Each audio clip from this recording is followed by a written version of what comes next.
بسم اللہ الرحمن الرحیم۔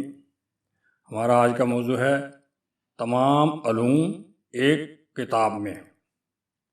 قرآن پاک پارہ نمبر 14 سورہ نحل آیت نمبر 89۔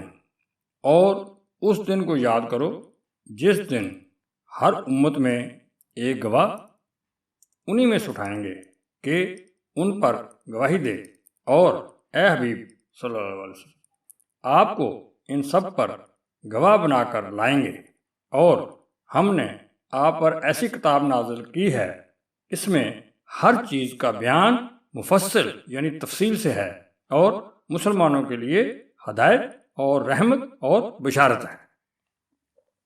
تشریح اس کی اس طرح ہے کہ یہ گواہ انبیاء ہوں گے جو اپنی اپنی امتوں پر گواہی دیں گے۔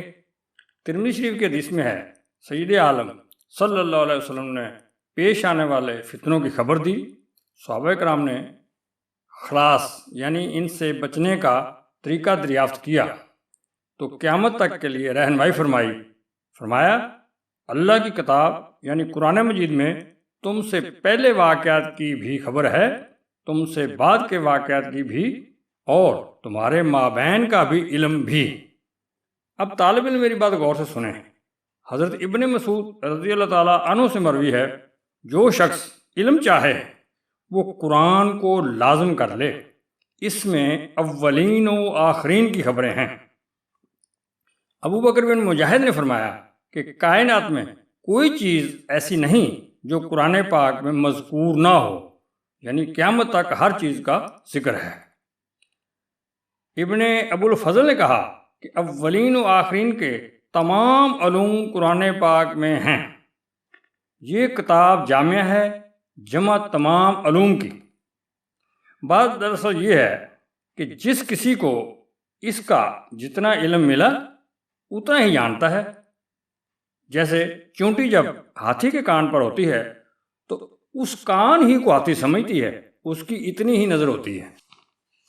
میں نوجوان صحافی ارشاد بھٹی صاحب کو ذاتی طور پر تو نہیں جانتا، مگر وہ چند ہی دنوں میں الیکٹرانک میڈیا پر چھا گئے، اور شاید ہی کوئی چینل ہو جو اسے نہ بلاتا ہو۔ شروع میں اس کی باتوں سے میں بھی بہت متاثر ہوا۔ اب معلوم ہوا ہے کہ وہ بچپن سے قرآن پاک کا ایک سپارہ ترجمہ اور تفسیر کے ساتھ روزانہ پڑھتا ہے۔ سال میں 12 دفعہ ترجمہ کے ساتھ قرآن پاک ختم کرتا ہے۔ میری جناب ارشاد بھٹی صاحب سے درخواست ہے کہ وہ ہماری ذہین نئی نسل کو ضرور رہنمائی کریں اور بتائیں کہ قرآن پاک کو سمجھ کر پڑھنے سے کس طرح سینہ روشن ہوتا ہے۔ نوکری کے دوران میں نے اپنے ایک ساتھی حافظ عثمان صاحب سے سوال کیا کہ سادہ ایم اے کرنا تو حافظ کے لیے آسان ہوتا ہے، مگر آپ نے 5ویں کلاس چھوڑ کر 4 سال قرآن پاک حفظ کرنے میں لگائے، تو آپ نے تعلیم کے اس 4 سالہ وقفے کے باوجود 16 جماعت سائنس یعنی ایم ایس سی کس طرح کر لیا؟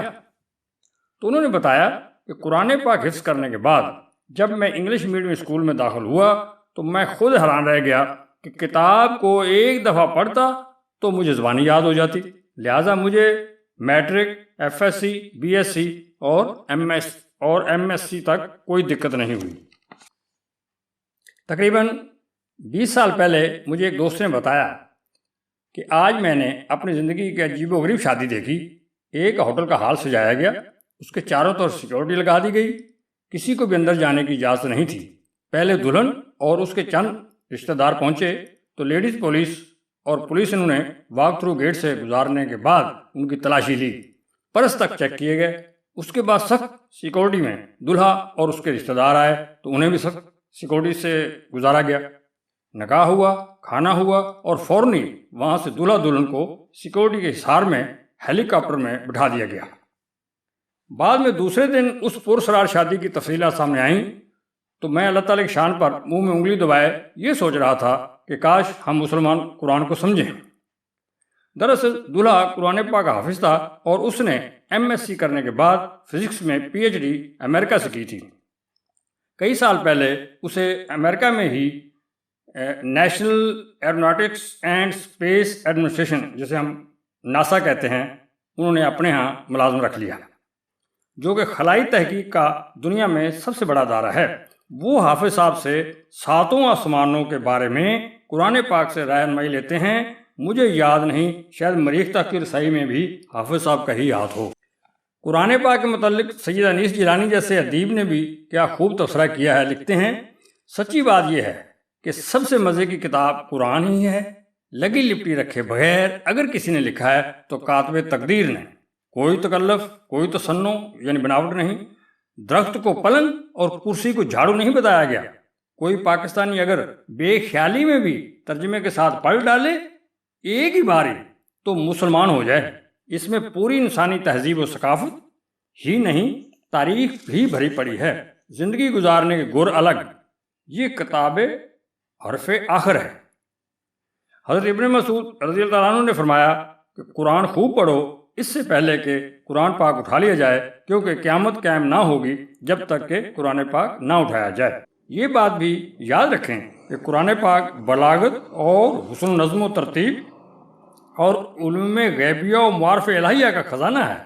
اب یہ ہم پر ہے کہ ہم کس قدر اس خزانے سے فائدہ اٹھا سکتے ہیں۔ قرآن پاک کا اعجاز کس قدر حیران کن ہے کہ یہ دونوں جہانوں میں آپ کو کامیاب و کامران اور سرخرو کرتا ہے۔ کاش ہم اسے سمجھ کر پڑھ لیں۔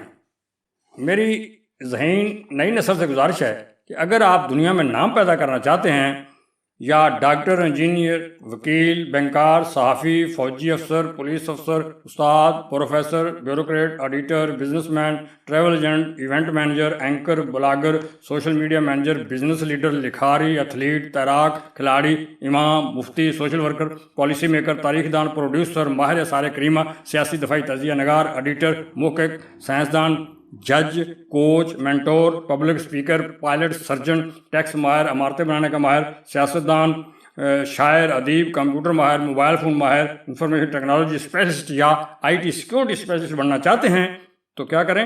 پہلے قرآن پاک کو تھامیے، جس میں 1400 سال پہلے سوشل میڈیا کے لیے بتا دیا گیا تھا کہ جھوٹا ہونے کے لیے یہی کافی ہے کہ سنی سنائی بات کو آگے بڑھایا جائے۔